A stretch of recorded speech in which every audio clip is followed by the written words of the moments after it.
I think the spoken element of AI is becoming really fascinating very quickly. Yeah. You're looking at programs like Notebook LM and people starting to make podcasts with it. Yeah. You can basically feed it entire text strings and it will create very realistic sounding, male, female vocals to narrate it. Welcome to this episode of Tech in the Arts, the podcast series of the Arts Management and Technology Lab at Carnegie Mellon University. Our goal is to connect you with innovation happening in the field. And in this episode, we have a lot of exciting things to talk about. My name's Hannah Brainard. I'm the chief editor of research here at AMP Lab, and I'm joined by Ian Hawthorne, our lead researcher. Today, we're planning to talk a little bit about AI, policy, the implications for artists' role in advocating in AI, and the role more broadly in democracy. We have an election coming up, I guess. So yeah, let's dive into it. Last episode, Ian, I don't know if you listened to it with Dr. I did. It was good, yes. We talked a lot about the California State Bill 1047, which was a very landmark bill, high in the headlines over the last month. And there was a lot of discussion. So at that point, it had been approved by the state Congress and was on the desk of Governor Gavin Newsom to either sign or veto the bill. And that's where we left it. But there's an update. He did not sign the bill. He vetoed the bill. R.I.P. So yeah, that's kind of an interesting position that we're in. It passed in the state Congress. It was vetoed by Gavin Newsom, but he released a statement with some of the reasons as to why it was vetoed. And I was a little bit surprised by some of his reasoning. I don't know sort of what you thought. Yeah, I was definitely, I would put it this way. I wasn't surprised, but I was disappointed. And that reveals a little bit of my own personal stake in how I thought this should have gone. So he basically rejected it and said, it's too non-specific. It doesn't account for AI programs used in high-risk cases with super sensitive data.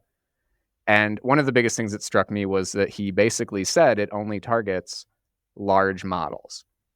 As a refresher, the policy stated that large models, if they were big enough, needed to have regulations in place. They needed to have a safety audit, and they also needed to have a kill switch in case they ended up leading to, mass death or bio warfare, which I think is reasonable.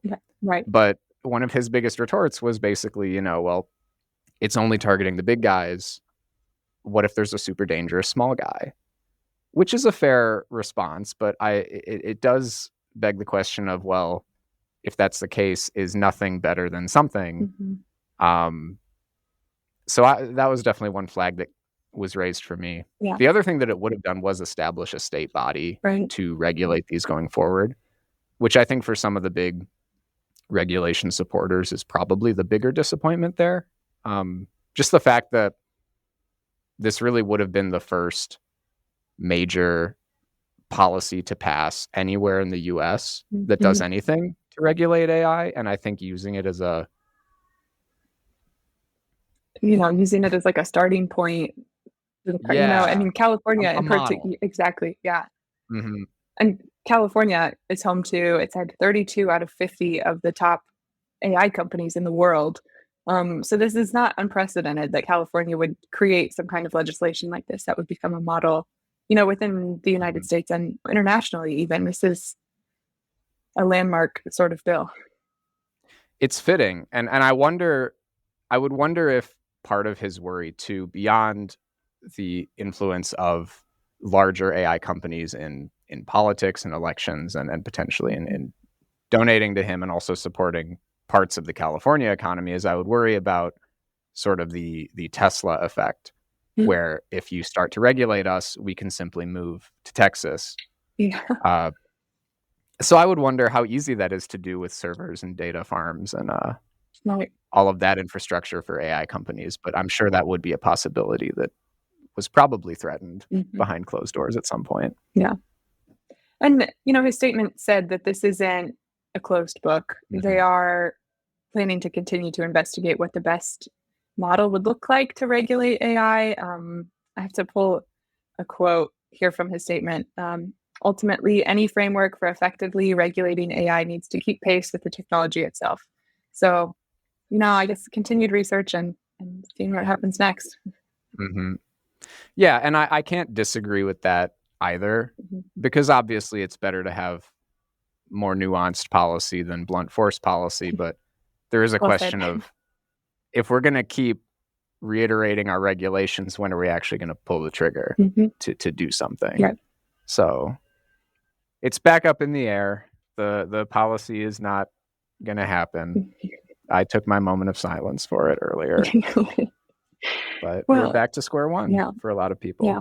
And, one of the biggest groups that AI policy is sort of impacting, so there were a number of other bills in front of Gavin Newsom, specifically AI related. This was probably the biggest, but lots of implications, and specifically implications for artists in terms of how this regulation goes. Even just this month, there have been some really interesting stories about how AI is being used in different creative work and what that could mean for creators. One that you were talking a little bit about before, Squarespace. Could you, talk about that? What are they doing? Yeah, absolutely. So one of the big announcements that Squarespace made just this past month was the introduction of AI into their website design interface.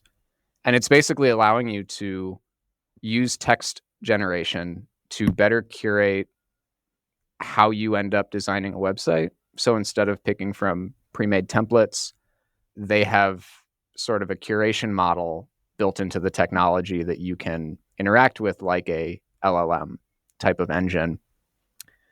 And they took a little longer to get here than other places did. They actually made a comment that other website builders kind of rushed into the AI space, and they really wanted to wait a little longer because they're a very big player, and they wanted to integrate it well. And it seems like from a lot of the examples they've put, it is a little more thoughtful than other web builders. And they're really, it's funny because they're really arguing it on quality, where Squarespace is basically saying, we have better quality AI. We can make prettier websites with it, because they have a ton of digital assets too.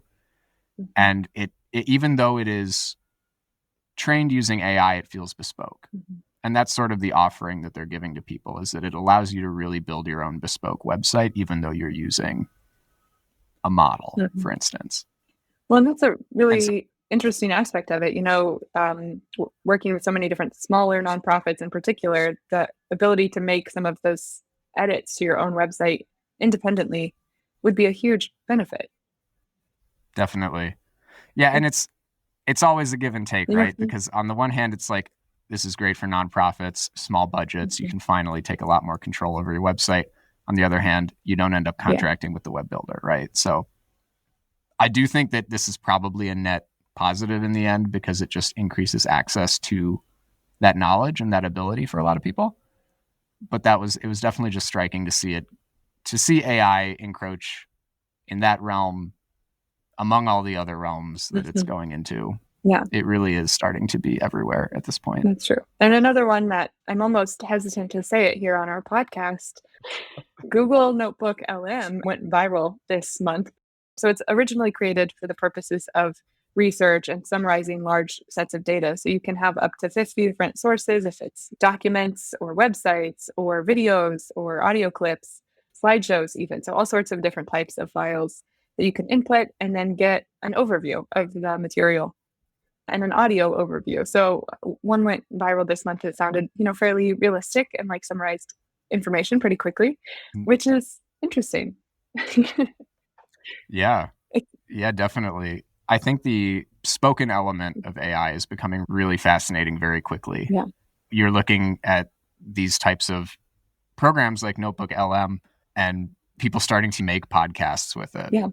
Where you can basically feed it entire text strings and it will create very realistic sounding, male, female vocals to narrate it, which to all the viewers out there should cast some doubt on whether or not we are AI right now. Disclosure, we're not, but and that's, you may not know. I was reading a Wired article about it, and it was talking about how If you are a podcaster, you're probably not in the place to start worrying just yet. Because I think there's something to this like human element. Um, for example, saying the relationship that you form with the people that you're listening to, whether you know them or not, there's like something to that people aren't ready to give up yet. And the technology is still not quite there that it's replaceable. It also doesn't have the ability to like use your own voice to create audio yet. So who knows in the creation process what will happen next there. We are irreplaceable, and that makes me happy. I agree. We are perfectly imperfect. So true. Well, another example, music teachers teaching piano. Mm-hmm. Talk about that. Yeah, so this is kind of another inspiring one where it's a company, Rolly Airwave, is now able to use AI paired with hand tracking to teach piano to people, which is a very sort of simple innovation. It's almost one that I read and I was like, I'm surprised this hasn't happened yet before. But it just adds in AI to all the other sort of tech interventions in arts education. And again, what seems fairly simple and straightforward does to some degree eliminate the role of a piano teacher. Mm-hmm. And again, it always brings it back to this question with technology of access over employment, right? Where all of a sudden more people could be using these programs to learn piano, and all of a sudden we have, 10 times the amount of wonderful concert pianists that we can employ and that can display their music, exhibit their music. Mm-hmm. But at the same time, it just makes you wonder. Yeah. I mean, it's so true. Like having this access to more people to be able to learn music is so powerful. But the people who earn their livelihoods in teaching piano and that human experience of like sitting down on the bench with the piano teacher, or those little, Mm-hmm. numbers and colored stickers, as I remember way back.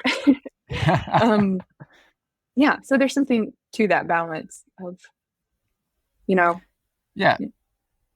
And I think that kind of leads to another discussion of the artists that are impacted, how they can really advocate for their position and how they're affected by AI in these different places. How do you see arts involved in advocacy? So I see arts involved in advocacy very deeply. Mm-hmm. I think that, and this is my opinion, I know other people might differ on this, but I do think that the arts are sort of the fundamental mouthpiece Mm-hmm. of a culture or a society. This is where messages can be made that are uninhibited. And I think that a lot of artists naturally tend towards the political. I think that's been the case for quite a long time now. Mm-hmm. But you're seeing with technology over the past few election cycles, a lot more artists and artist collectives starting to create things like Get Out the Vote campaigns and hosting sort of charity auctions for works that may or may not have a political or an Americana theme to them in order to fundraise for 501c3s that are aimed at getting out the vote, aimed at voter participation, advocacy for certain issues. Artists and artist collectives are freer to be a little more political than an arts institution might be. Yeah. Anybody who is aware of 501c3 law knows that there is a limit to the amount of political lobbying that they can do. That is to say, Get Out the Votes and voter registration events, and even organizations acting as polling places, which I write about in one of my more recent articles, none of those are political activities. Yeah. When you think about it. They are pro-democracy activities that support government functions, but they do not make a statement on who you should vote for, which is why I think it's really interesting to see this growing trend of it's usually museums acting as polling places in various cities across the country, from New York to California, but also in between. We see it in Michigan. We see it in a lot of other states too. And it's small but growing. I've noticed from year to year, those who volunteered in 2020 are still acting as polling places in 2024. Okay. The Brooklyn Museum is a really great example of this. And they're becoming these sort of community spaces that are serving a purpose beyond just being a museum. It's basically saying to your community, we want to help support the government that gives us a right to be here for you, right? That gives us this status as a 501c3. And that's sort of an important submission of a lot of museums. A lot of museums nowadays, there's this question of neutrality on a lot of issues. But when you really think about it, a museum may have the mission to, spread a certain art form and increase access to an art form to a community. But I think a lot of them have undertaken this extra mission to some degree of supporting democracy, of supporting community, of really being a space of access and equality. And I think that acting as a polling place or participating in these sort of voter registration events, these get out the vote campaigns that would be great partnerships between institutions and artists who are running them, all show the community basically what you stand for. Yeah. And not even like on a, political level, like who you stand for, what issues you necessarily stand for, but just that you stand for your community, represent your community. It's a place for civic engagement.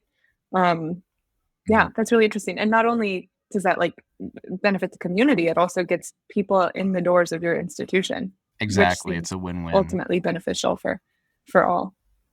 So, yeah. And I think too, it's really important because we've been talking a lot about AI. We've been talking a lot about artists, art teachers, the arts being impacted by AI. They were some of the original sort of stakeholders in these arguments when you look back at the emergence of DALL-E 2, when everybody was making those artworks, those NFTs, issues of IP, copyright, and even writers with, way back when just ChatGPT was the only AI people were talking about.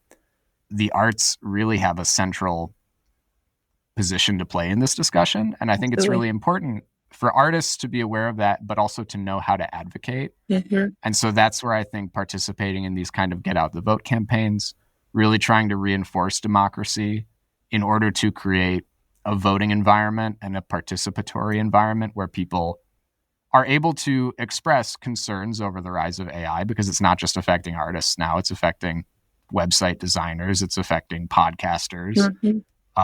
It's everywhere. And it's really just important that artists stay in that conversation and continue to advocate for these types of policies like 1047 that we were just mourning in the beginning of this podcast.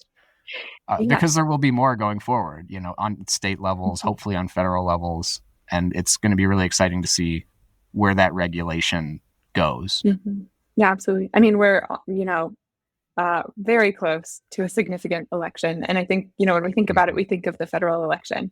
But, this case that we're talking about at the beginning is a great example that it happens at all levels. This legislation that affects artists, affects communities, arts institutions. So the role that they play, in creating this democracy in the United States is just so pivotal. So I highly encourage everybody to go check out that article on amplab.org that Ian wrote. Really, insightful about this relationship in the community. Absolutely. Thank you. Yeah. Well, this has been a really fun discussion for me. I really appreciated, talking about some of these important headlines. Likewise. I hope everybody who's a U.S. citizen and hears this votes over the next 2 weeks. This might get dated very quickly because of that, but it's worth it. Absolutely. But yeah, this was great. Yeah. Thanks so much for listening. Thank you for listening to this episode of Tech in the Arts, the podcast series of the Arts Management and Technology Laboratory. If you found this episode informative, educational, or inspirational, be sure to check out our other episodes and share with the arts or technology aficionados in your life. Check out our website at amplab.org, that's amt-lab.org, or you can email us at info@amplab.org. Follow us on Instagram at Tech in the Arts or Facebook and LinkedIn at Arts Management and Technology Lab. Our season runs from September through May, so feel free to follow us on your preferred podcast app and look out for the series on YouTube coming soon. Thanks for listening.